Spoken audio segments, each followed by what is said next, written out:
Pai, além da letra, nós precisamos da revelação do Teu Espírito. Recebemos a Tua palavra nesta noite como um alimento para o nosso espírito, para a nossa alma. Recebemos a Tua palavra nessa noite como uma direção, Pai, sobrenatural, para que possamos conduzir, Pai, toda a nossa jornada alinhada com a Tua vontade, Senhor. Em nome de Jesus, colocamos nas Tuas mãos agora todo o pensamento da nossa mente, todo o cansaço do nosso corpo. Pedimos, ó Deus, a renovação, Pai, que só o Teu Espírito pode trazer. Que toda preocupação agora seja tirada, Senhor, das mentes e do coração. E declaro mais que cada coração que recebe a semente da Tua palavra nessa noite se tornam terras frutíferas. Em nome de Jesus. Em nome de Jesus. Fala conosco, Espírito Santo, Espírito da verdade. Revela-nos os segredos que estão ocultos, segredos que estão em lugares secretos da Tua palavra, Senhor. Em nome de Jesus. Em nome de Jesus. Queremos apenas a revelação do céu, Pai. Queremos um maná fresco esta noite. E eu te louvo por essa renovação que o Senhor está trazendo agora, Pai. Para o nosso corpo, para a nossa mente, o nosso coração. Em nome de Jesus, nós te louvamos e bendizemos o teu santo e glorioso nome. Amém, amém e amém. Amém. Aleluias. Abra comigo a sua Bíblia em Mateus, no capítulo 5. Nós faremos um estudo de Mateus, capítulo 5, em duas partes, porque é uma quantidade muito grande de versículos e nós não conseguimos abordar tudo em uma só aula. Amém? Hoje nós tentaremos ir do verso 1 até o verso 25. Mateus 5, ele faz parte do Sermão da Montanha, onde Jesus ensina sobre a natureza do reino de Deus. E mais, ensina os princípios que devem guiar a vida dos seus seguidores. Nós vamos verificar que dos versos 1 ao 12, ele fala das bem-aventuranças. Bem-aventuranças. Ele fala do favor do Senhor sobre a nossa vida. Então vamos, sem demora, começar a ler no versículo 1. Amém? O verso diz: E, vendo as multidões, subiu ao monte e, assentando-se, aproximaram-se dele os seus discípulos. Vamos analisar esse verso. Esse versículo estabelece o cenário em que Jesus se dirige aos seus discípulos e também àqueles que estavam o ouvindo.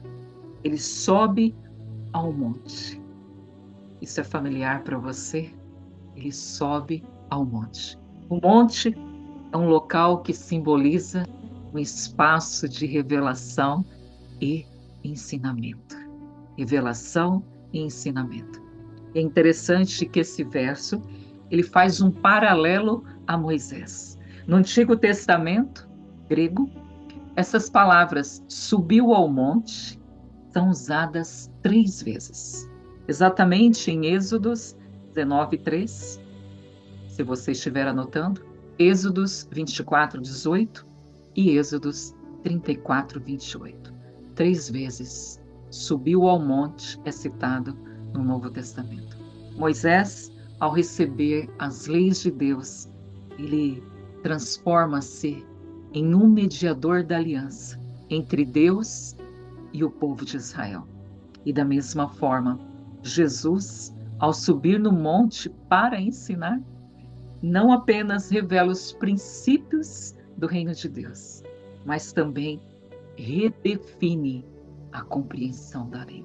Ele expande, ele dá mais sentido à compreensão da lei. As bem-aventuranças que Jesus proclama podem ser uma nova forma de compreensão para mim e para você essa noite. Se você estiver com a sua atenção totalmente voltada para esse estudo. Esse estudo trará para você uma compreensão de vivência moral e ética como um seguidor de Cristo, destacando a necessidade de um coração transformado na presença de Deus. Esse sermão, ele é um marco no ministério de Jesus e é também, para nós, uma base para a nossa vida cristã. Amém? O verso 2, ele continua: e abrindo a boca, os ensinava, dizendo. Jesus, ele começa a ensinar, o que mostra a importância da palavra e da instrução. Você vê que, após ele escolher os seus discípulos, ele começa a ensinar, descrevendo as características e atitudes que são valorizadas no reino de Deus. Por isso que é tão importante entendermos desses princípios. Quando você pensa que tem atitudes que Deus valoriza e tem atitude que Ele desvaloriza, você começa a perceber a importância dos princípios estabelecidos por Deus. E os princípios que Jesus está ensinando vai justamente trabalhar nesse ponto de valorização daquilo que realmente é importante para Deus. E ele continua dizendo no verso 3: bem-aventurados os pobres de espírito, porque deles é o reino dos céus. A palavra grega para bem-aventurados é a palavra Makarios. Makarios. O seu sentido, ele é basicamente um sinônimo de louvor. Isso significa que quando uma pessoa é abençoada por Deus, significa que ela é aprovada. Ela é aprovada pelo Eterno. Isso significa ser bem-aventurado. Isso significa ser abençoado. Você está sendo aprovado e aprovada por Deus. O oposto de Macária é ai. Ai significa uma pessoa reprovada e uma pessoa que está na iminência de sofrer um juízo. São duas posições totalmente opostas, não é? Aquele que conseguiu uma aprovação de Deus, o favor do Senhor, e aquele que está em total desagrado, totalmente reprovado diante dos olhos de Deus. E Jesus continua falando da pobreza do espírito. E é isso. Refere-se àqueles que reconhecem a sua necessidade espiritual e dá valor a isso. Sabe o quanto é importante alimentar a vida do espírito. E ele também, o pobre de espírito, é uma pessoa dependente de Deus. É uma pessoa ensinável. E essa humildade, ela é essencial. Escreve aí para você não esquecer. A humildade, ela é essencial para entrar no reino de Deus. E ele continua dizendo em Mateus 5,4: bem-aventurados os que choram, porque eles serão consolados. Você percebe Jesus aqui validando as lágrimas? Você percebe isso?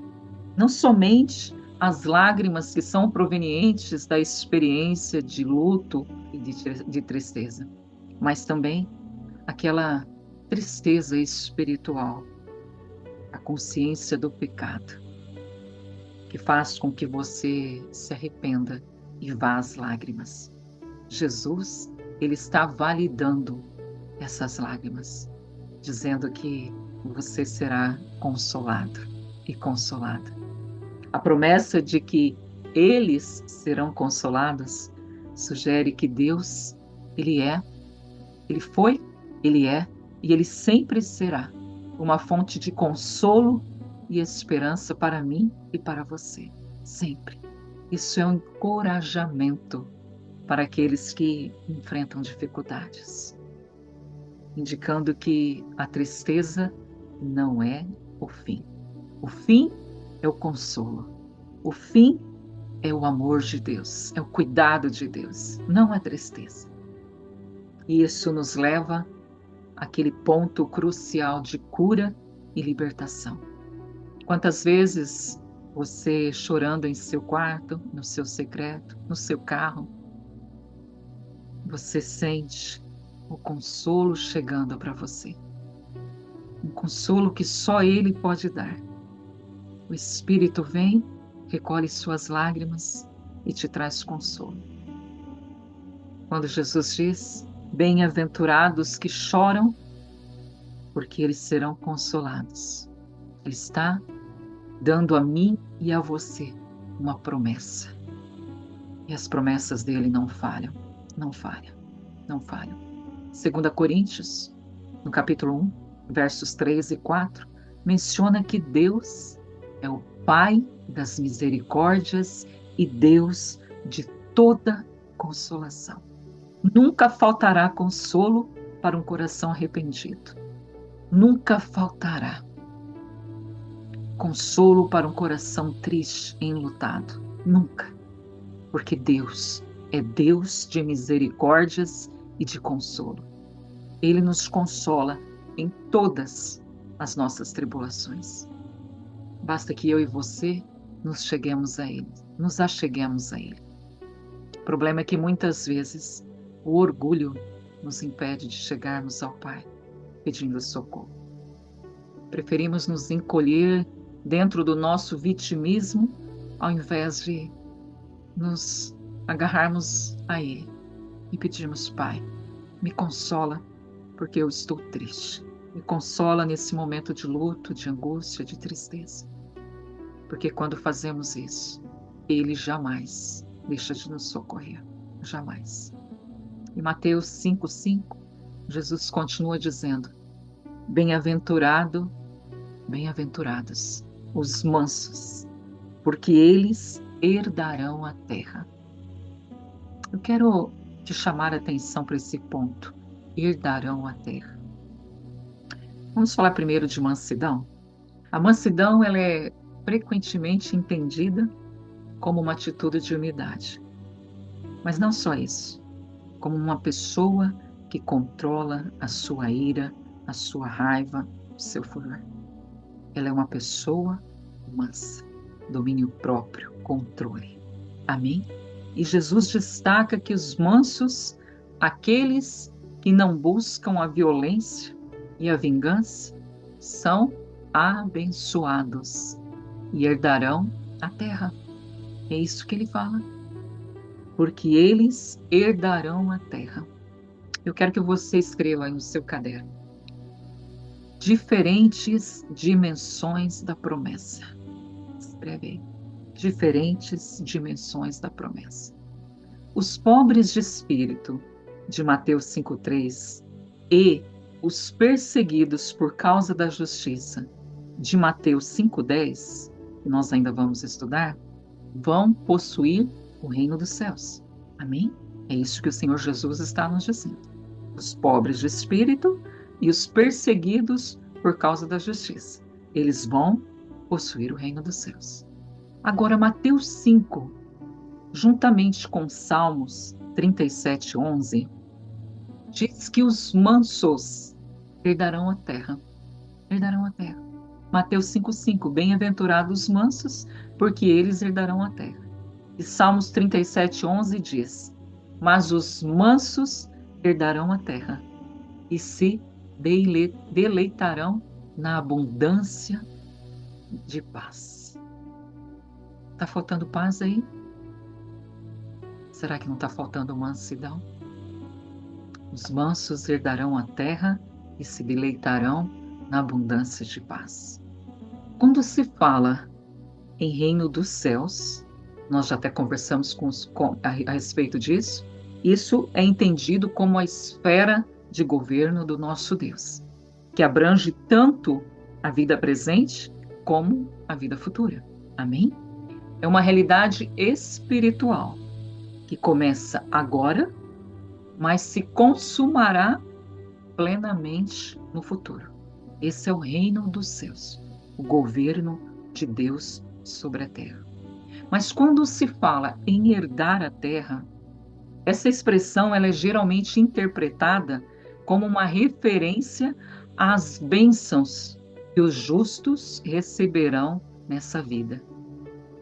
E, em última análise, a herança do novo céu e a nova terra, citada lá em Apocalipse 21. Se você pode, abre a sua Bíblia para complementar esse verso, para você entender bem essa questão de herdar a terra. Eu tinha, antigamente, antes de entender isso, foi me ensinado que nós estamos aqui como seguidores de Cristo e que um dia nós iríamos morar nos céus. Mas depois que eu comecei a estudar sobre esses versos de herdando a terra, e principalmente Apocalipse 21, é muito claro que nós herdaremos a terra e que o nosso Deus virá habitar conosco aqui. Veja o que diz o verso. Eu vi novo céu e nova terra. Isso o apóstolo João falando a mim, porque já o primeiro céu e a primeira terra passaram. E olha que forte. E o mar já não existe. Não haverá mais mar. Forte isso, não?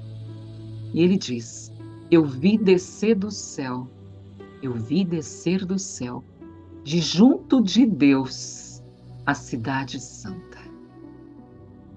Lá de onde ele está, a cidade santa, a nova Jerusalém, como uma esposa ornada para o esposo.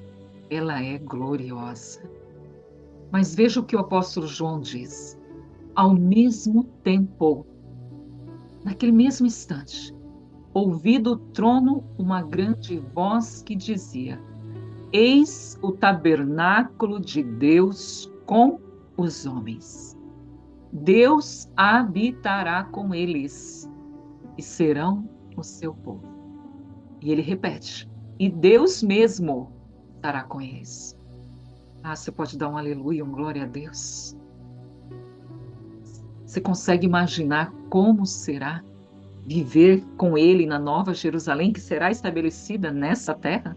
Porque não está dizendo que nós vamos subir, está dizendo que a Jerusalém vai descer.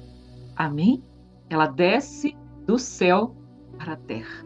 Ela está hoje junto de Deus, mas vai chegar um momento que ela descerá e nós herdaremos essa terra.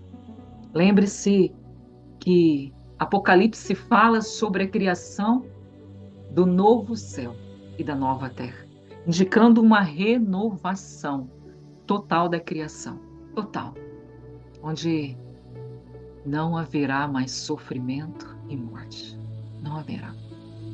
A passagem diz que o estado atual do mundo, marcado pelo pecado e pela dor, será transformado em algo completamente novo e perfeito. A nova Jerusalém, que descerá do céu. Ela é descrita como uma cidade santa, simbolizando que a presença de Deus estará entre o seu povo. Amém? A sua presença, a sua santidade. A imagem da noiva adornada destaca a beleza e a pureza da cidade, além de representar verdadeiramente a união entre Cristo e a igreja. Entre Cristo e a igreja. A habitação de Deus com os homens. Isso expressa que Deus tem o desejo de habitar entre o seu povo. Amém? A declaração que Deus estará com eles enfatiza a restauração do relacionamento íntimo que foi perdido devido ao pecado. Haverá a restauração. E é uma esperança central do Evangelho, indicando um futuro onde a presença de Deus é totalmente acessível. Oh, viveremos esse tempo. onde a presença de Deus será totalmente acessível, totalmente. E Deus habitará com o homem de uma maneira gloriosa, gloriosa, cheia da presença. Amém? Isso significa herdar a terra, uma nova terra, um novo céu. Em Mateus 5,6, Jesus continua dizendo: bem-aventurados os que têm fome e sede de justiça, porque eles serão fartos, fartos. Esse verso fala sobre aquelas pessoas que possuem um desejo profundo por justiça, por equidade, por retidão. Você tem sido essa pessoa? Se você tem sido, meu querido, minha querida, Jesus nos promete que você será farto. Aqueles que têm fome e sede de justiça não estão apenas desejando justiça para si mesmos. É importante ressaltar isso, amém? Não é apenas para si mesmo, mas também anseiam por um mundo mais justo e por relacionamentos que reflitam a vontade de Deus. Justiça. A promessa de que seremos fartos está afirmando que esse desejo será plenamente satisfeito. Plenamente. Deus promete que aqueles que têm fome e sede de justiça, tanto as suas próprias, como na vida de outras pessoas, na sociedade, serão saciados com a justiça divina, que provém de uma ação de Deus, não é uma ação humana. É uma justiça divina. E é interessante que Mateus, nós também vamos estudar, Mateus 5,20, complementa essa ideia, porque Jesus afirma que a justiça necessária para entrar no reino de Deus deve ser maior do que a justiça praticada pelos escribas e pelos fariseus. Aqui, a justiça é vista não apenas como um desejo, mas como uma prática, como padrão de vida. Amém? Uma vida de justiça, equidade e retidão. A conexão entre esses dois versos destaca que a verdadeira justiça não é apenas seguir regras ou seguir normas, mas envolve um coração transformado, buscando de uma forma ativa viver de acordo com os princípios estabelecidos pelo nosso Deus. Por isso que precisamos conhecer os princípios, amém? E Mateus 5,7 diz: bem-aventurados misericordiosos, porque eles alcançarão misericórdia. Os misericordiosos alcançarão misericórdia. A misericórdia, ela é uma virtude central no caráter de um cristão. É uma virtude central, especialmente em relação aos que estão em necessidade. Compaixão, perdão, misericórdia. E Jesus promete que aqueles que são misericordiosos também vão receber misericórdia. O que significa que um dia eu e você precisaremos dessa misericórdia. Precisaremos.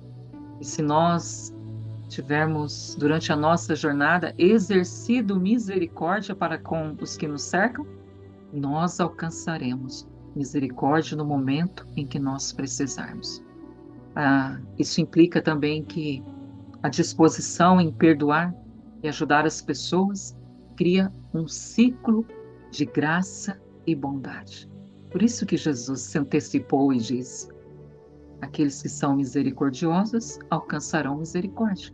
Ciclo de graça e de bondade, refletindo o quê? O amor de Deus, que é derramado pelo Espírito Santo em nossos corações. Amém? Então nós fechamos aqui Mateus 5,7. Vamos ver o que diz Mateus 5,8.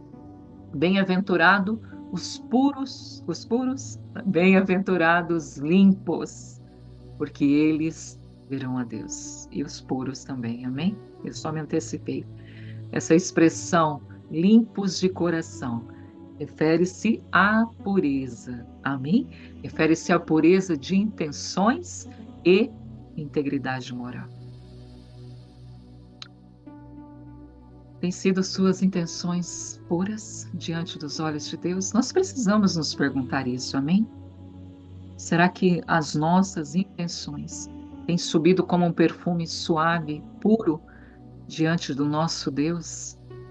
As nossas intenções falam de integridade moral?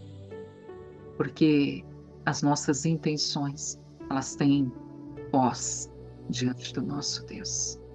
Elas dizem se temos pureza ou maldade em nosso coração, se temos corações impuros. Não é apenas sobre a ausência de pecado, mas também sobre um coração que busca sinceramente a Deus. Pureza de coração. As pessoas que têm um coração puro, ela tem um desejo genuíno, muito, muito puro de viver de acordo com a vontade de Deus.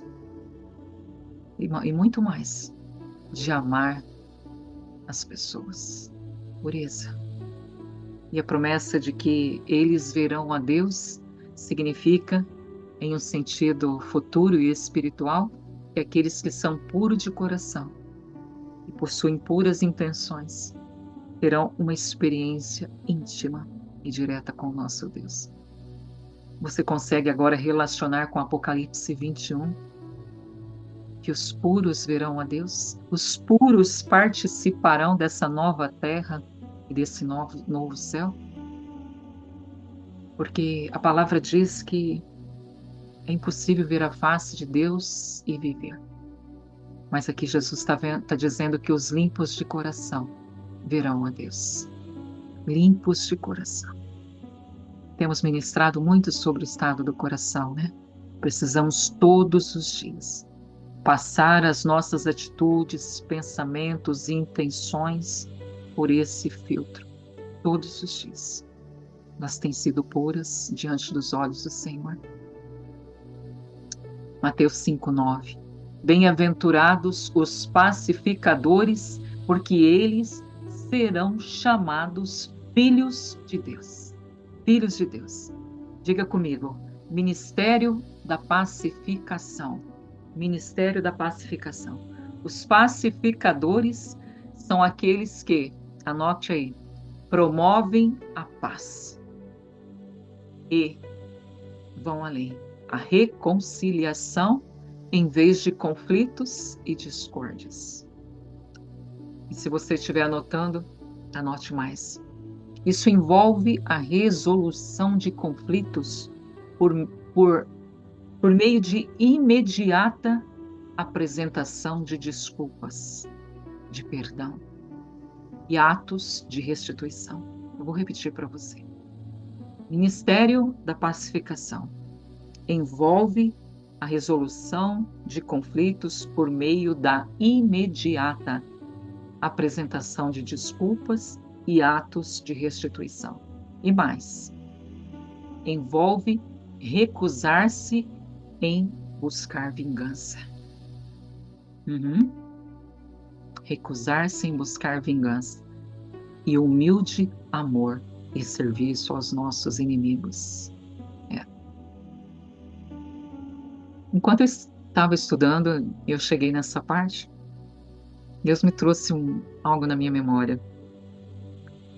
Muitos filhos e filhas, muitos seguidores e seguidoras de Jesus, muitas vezes em suas atividades profissionais, eles acabam, por algum motivo, ficando com raiva dos seus patrões e começam a fazer coisas que o patrão não sabe, mas são pequenos atos de vingança que estão nus diante dos olhos de Deus.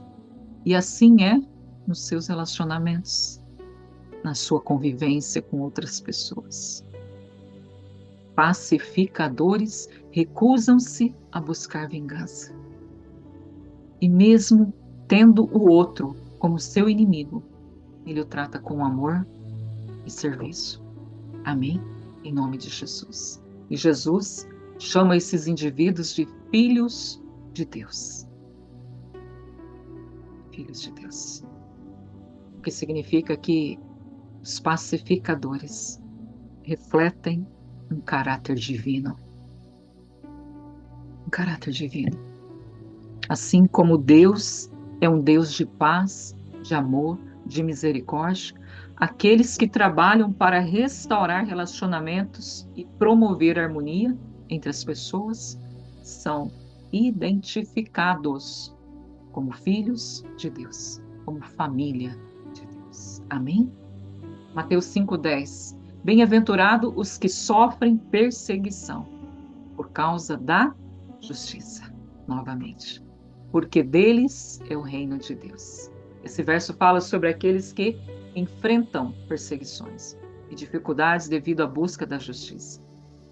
E também pela prática. Amém? Pela prática de princípios alinhados com a palavra de Deus e com os valores do reino de Deus. A justiça aqui não se refere apenas à busca por equidade, mas também ao compromisso com o Evangelho de Jesus e a fidelidade ao nosso Deus. A promessa de que delas é o reino dos céus. Delas, não deles, né? Deles é o reino dos céus. Indica que, apesar das dificuldades que nós enfrentamos, essas pessoas que sofrem perseguição por causa da justiça, elas têm um lugar especial no reino dos céus. Especial. E são recompensadas ainda. Amém?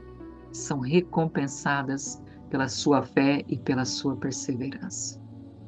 Mateus 5,11. Bem-aventurados sois vós, quando vos injuriarem e vos perseguirem, e mentindo disserem todo o mal contra vós por minha causa. Jesus se dirige nesse momento diretamente aos seus discípulos. E ele se dirige a mim e a você essa noite, que somos os discípulos de Jesus. E ele está reafirmando nesta noite que a perseguição não é apenas algo a ser esperado, mas uma marca de bênção. Será que você via a perseguição dessa forma? Porque ele está dizendo, abençoados, bem-aventurados os que são perseguidos. Os sofrimentos, as injúrias, as mentiras que são lançadas contra os seguidores de Cristo são vistos como um testemunho de lealdade ao Senhor. E a perseguição por causa de Jesus é uma evidência de que esses que são perseguidos estão vivendo de maneira a refletir a sua luz e a verdade. Cabe aqui uma reflexão. Você está sendo perseguida e perseguido? Se não estivermos, precisamos analisar, porque essa perseguição, de alguma forma, ela comprova que nós estamos vivendo de maneira a refletir os mandamentos, os princípios da palavra de Deus, a luz do Senhor. Amém? Mateus 5,12. Regozijai-vos e alegrai-vos, porque grande é o vosso galardão nos céus. Pois assim perseguiram os profetas que vieram antes de nós. Eu acho lindo Jesus, ele honrar os nossos profetas, o Antigo Testamento. E Jesus encoraja os seus seguidores a se alegrarem em meio à perseguição. E por isso é um sinal de que nós que estamos alinhados com a vontade de Deus, também passaremos por isso. Mas nós temos que nos regozijar e nos alegrar. O galardão dos céus, ele fala aqui, né? Da recompensa, do galardão. Implica que realmente há uma recompensa espiritual e eterna. Lembre-se disso, eterna para aqueles que sofrem por causa da fé. A recompensa é eterna. Além disso, ele menciona que os profetas do Antigo Testamento também enfrentaram perseguições por causa da fidelidade a Deus. Amém? E ele estabelece um precedente para mim e para a sua vida, de que ser perseguido por causa da justiça é uma parte da história da fé. Ou seja, vamos passar. Amém? Se você quer vencer com Cristo, esteja preparado, regozije-se e alegre-se, porque iremos passar, se já não estamos passando. E agora, os versos 13 a 16, eles ensinam sobre a identidade e a missão dos seguidores de Cristo no mundo. Preste atenção, olha que forte. Ele começa Mateus 5,13 dizendo: Vós sois o sal da terra. Se o sal for insípido, com que se há de salgar? Com que? Para nada mais presta, senão para se lançar fora e ser pisado pelos homens. Jesus, ele usa essa metáfora do sal para descrever a função dos discípulos. A minha função, a minha e a sua. O sal era muito valioso na antiguidade, muito valioso. Não apenas como um tempero, mas também como um conservante, né? Até hoje, né? É usado como conservante. E ao afirmar que os seus seguidores são sal da terra, ele está encorajando, nos encorajando a exercer influência, amém? E trazer sabor, preservação, verdade a esse mundo tão carente, tão cheio de trevas. E ele adverte que se o sal se tornar insípido, ele enfatiza que se o sal se tornar insípido, ele não conseguirá manter a sua eficácia e o seu propósito. Seus discípulos perderem o seu valor, eles não cumprirão o seu chamado e, portanto, serão inúteis. Nada cresce onde eles passam. Tudo o que eles fazem é inútil, porque perderam o seu sabor.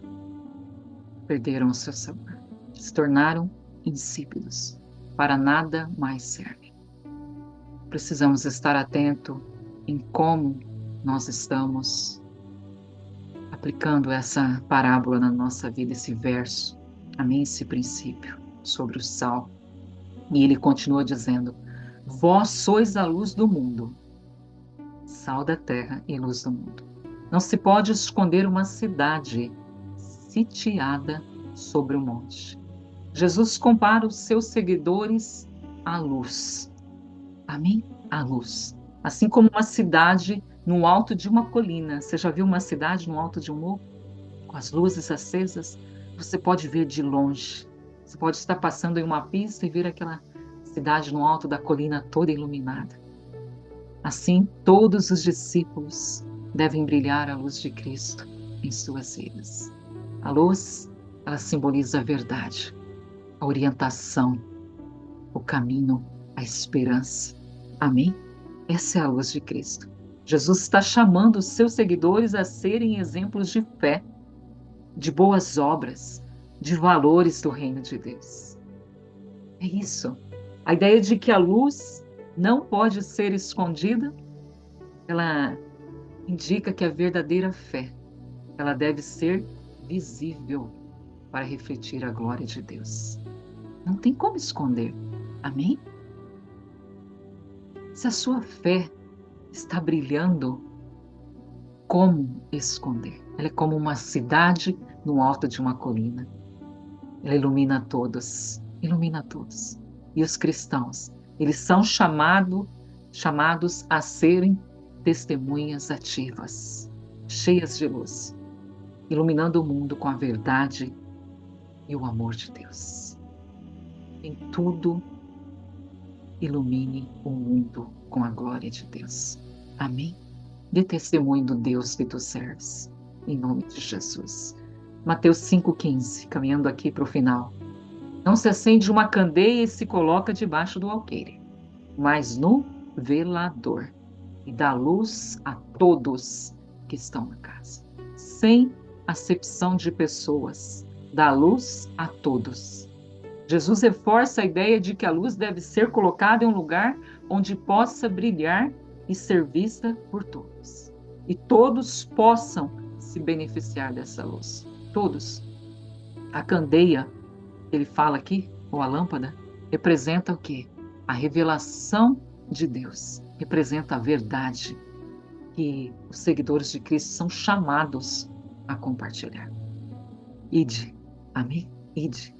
Colocar a luz debaixo do alqueire. Eles falam aqui. Não se acende uma candeia, né? Não se tem uma revelação de Deus e se coloca debaixo do alqueire. O que é o alqueire?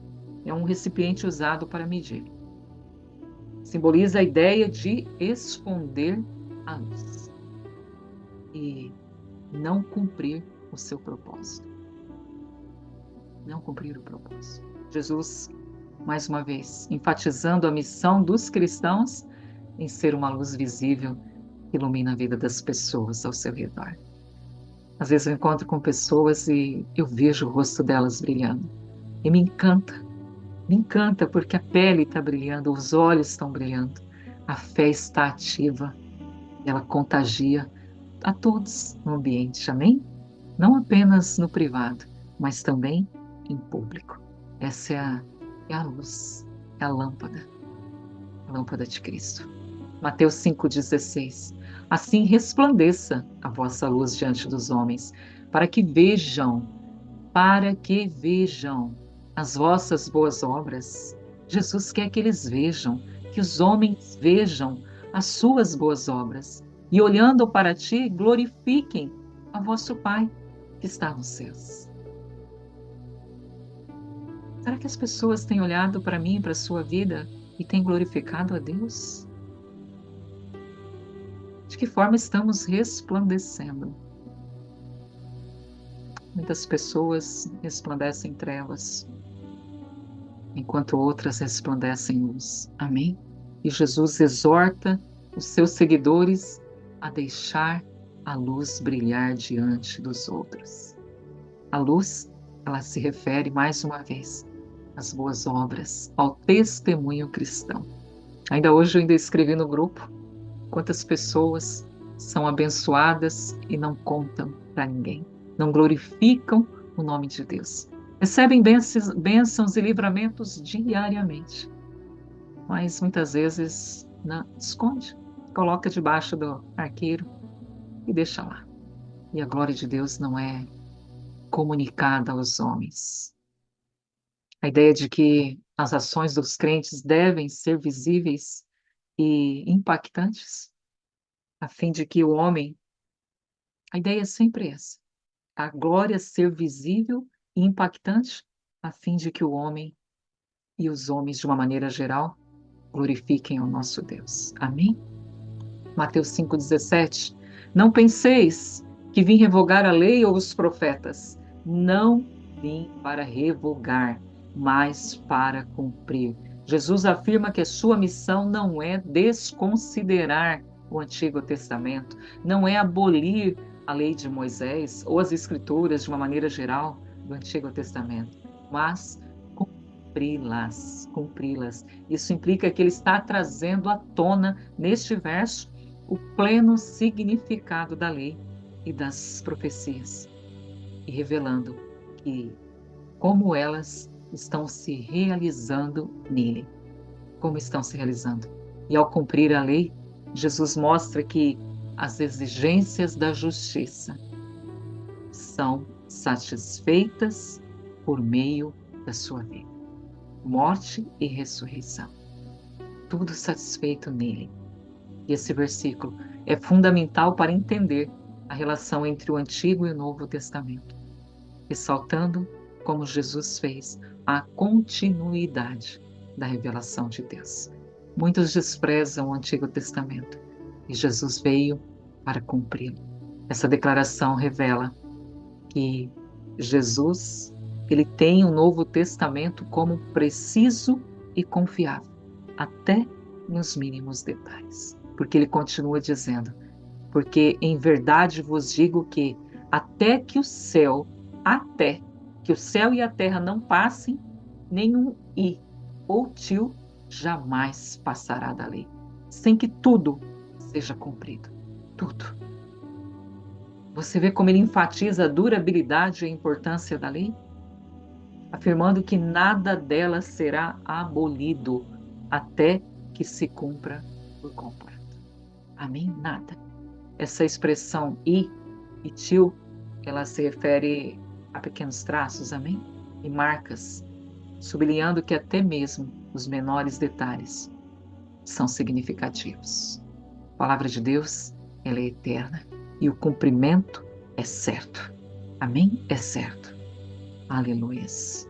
A obra de Cristo não anulou a lei, mas a completou, em nome de Jesus, mostrando que ela continua sendo uma relevância na vida do povo de Deus. Amém? Mateus 5,20, já falamos sobre ele, porque se a vossa justiça não exceder dos escribas e fariseus, de maneira nenhuma entrarei nos reinos do céu. Amém? Já falamos sobre isso. Por quê? Porque os escribas e fariseus, eles tinham uma abordagem superficial da lei. Amém? Focando em quê? Rituais, tradições, mas negligenciavam a verdadeira intimidade com Deus, a verdadeira intenção de Deus em relação ao ser humano, entre o Criador e a criatura. Jesus, ele, quando diz isso, ele chama os discípulos para algo mais profundo. Amém? Algo que reflita o caráter de Deus, que precisa ser manifesto nas nossas ações e nas nossas motivações diárias. Amém? Mateus 5,21, ouvistes o que foi dito, não matarás, e quem matar será sujeito a juízo. Ele está se referindo ao quê? Ao sexto mandamento da lei. Amém? Êxodo 23, que proíbe o assassinato. Mas ele fala isso para dar uma base para o próximo ensino, que ele reconhece a lei e o seu valor. Mas ele vem no versículo 22 e ele expande esse entendimento. Ele diz, eu, porém, vos digo que todo aquele que se irar contra o seu irmão será réu de juízo. E quem chamar o seu irmão raca ou raca será sujeito ao conselho.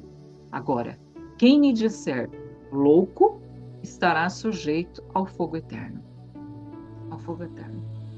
Jesus, ele vai além aqui da proibição do assassinato, abordando a questão da ira e do desprezo. Isso é muito sério, muito sério. Ele ensina que a ira no coração e as palavras depreciativas que podemos pronunciar em relação ao nosso irmão, como raca e louco, tem consequências espirituais seríssimas, seríssimas. O termo raca, ele é um insulto que implica desprezo. Toda vez que você despreza o seu irmão, você está usando esse termo raca. E toda vez que você diz louco, reflete uma falta de valor pela vida do outro. Não é interessante que Satanás ele conhecia desde a fundação do mundo esse princípio. E você viu como ficou natural no mundo de hoje nós chamarmos as pessoas de louca? Ah, ela é louca por isso, é louca aquilo. E é uma coisa totalmente proibida. Proibida pelo Senhor. Ele está sendo claro que não tem outra interpretação. Toda vez que você diz, ah, é louco, você está faltando com valor na vida daquela pessoa. E Jesus está dizendo, estará sujeito ao fogo do inferno. Talvez você não tinha conhecimento disso e usou essa palavra até o dia de hoje. É bom repensar daqui para frente. Amém? E se você tinha consciência e mesmo assim usou e usa, é preciso se arrepender, pedir perdão e não usar mais. Amém? Porque Jesus aqui está sendo claro, estará sujeito ao fogo do inferno. Então são 3 pontos aqui. Todo aquele que se irar contra o seu irmão será réu de juízo. Queridos, olha como isso é forte. Todo aquele que se irar será réu de juízo. Todo aquele que chamar o seu irmão de raca, ou seja, desprezar, será sujeito ao conselho, ao julgamento. E quem lhe disser louco, estará sujeito ao fogo eterno. Jesus mostra que o que importa não é apenas a ação física de matar. Não é só isso. Mas também a atitude de hostilidade e desdém que pode levar a essa ação. Hostilidade e desdém. Ele relaciona o assassinato com essa atitude de hostilidade. Ele enfatiza que essas atitudes estão sujeitas ao juízo, indicando que o reino de Deus exige pureza de coração, mansidão. boas intenções, boas motivações, motivações puras, pensamentos puros. Amém? Aí talvez você vai pensar, meu Deus, como que eu vou fazer isso, né? É possível. Controlar os nossos pensamentos. Amém? Precisamos controlar o pensamento que causa o sentimento de ira, que causa o sentimento de desprezo e faz com que nós coloquemos para fora da nossa boca palavras pesadas como essa, que são sujeitas ao reino ao inferno, a uma vida eterna no inferno. E finalizando, vamos ler Mateus 5, do 23 ao 25. Portanto, se trouxeres a tua oferta ao altar e ali te lembrares que teu irmão tem algo contra ti, deixa a tua oferta diante do altar e vai primeiro reconciliar-te com teu irmão. Então, voltando, faz a tua oferta. Entra em acordo depressa com teu adversário, enquanto estás a caminho com ele, para que o adversário não te entregue ao juiz, e o juiz te entregue ao oficial de justiça, e seja lançado na prisão. Escreve aí, Ministério da Reconciliação. Falando sobre o Ministério dos Pacificadores, né? Agora estou falando com você do Ministério da Reconciliação.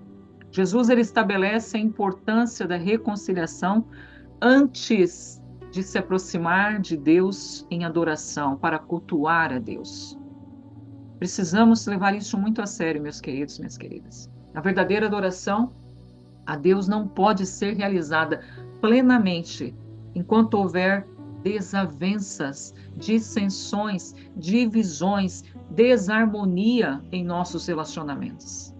Não podemos adorar a Deus em espírito e em verdade, porque há em nosso coração essa situação de falta de perdão ou de liberar perdão para o nosso irmão. Não tem como. Jesus está dizendo não oferta. Ele não está falando só de dinheiro. Também é o principal aqui, né? Está falando de trazer oferta no altar. Mas também está falando de um coração puro, sem peso de pecado, sem peso de falta de perdão. Porque ele fala, se ali te lembrares que teu irmão tem algo contra ti, que o teu irmão está magoado, está triste com você, deixa ali a tua oferta. Porque você não vai poder ofertar a Deus nem o seu dinheiro, nem a sua adoração. Porque você está numa situação em que falta reconciliação com teu irmão. Quem que é teu irmão?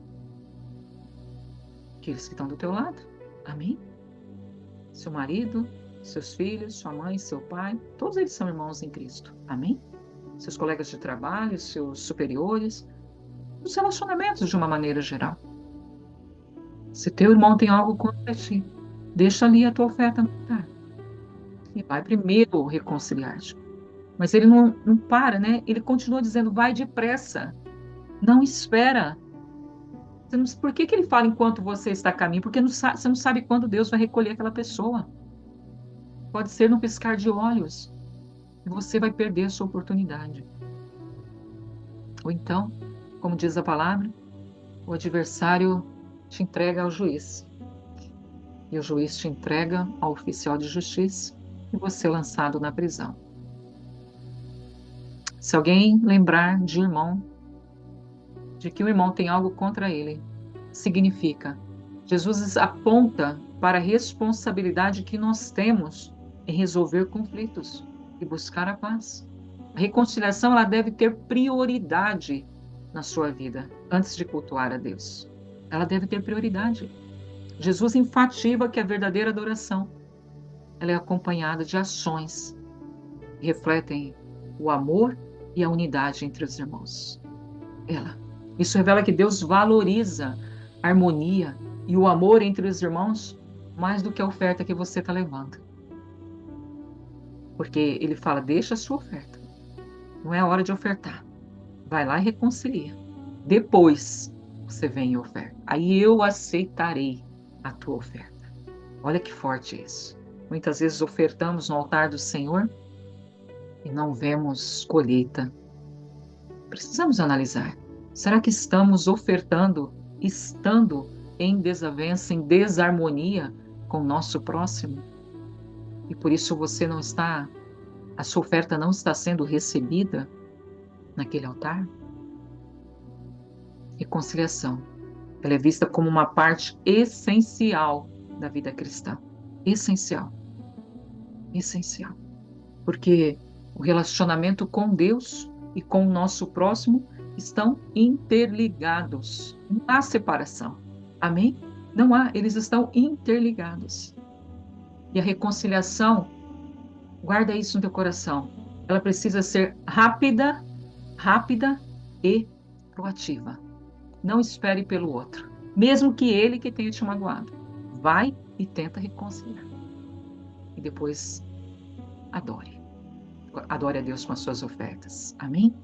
Conselho para entrar rapidamente em acordo com o adversário sugere que nós não devemos procrastinar essa atitude. Não procrastine a resolução de conflitos. Diga para você: eu não vou procrastinar mais a resolução de conflitos. Eu não vou. Por quê? Porque isso pode levar a consequências mais graves. Como? Enfrentar a justiça de Deus e a dos homens. A vida, ela é uma jornada. Data para começar e data para terminar. Amém? E nós devemos resolver as nossas diferenças antes que elas se tornem mais complicadas para nós. Mateus 5, de 1 a 25, tem uma mensagem clara, dizendo que o amor e a unidade entre os irmãos são fundamentais para a adoração a Deus. Dizendo também que os seguidores de Jesus têm princípios importantíssimos a seguir. E nós devemos, a todo custo, buscar o estabelecimento da paz. Amém? De forma que nós possamos refletir o caráter de Cristo em nossas vidas. Amém. Aleluia. Assim nós encerramos a primeira parte de Mateus 5, dos versos 1 e 25. Em nome de Jesus.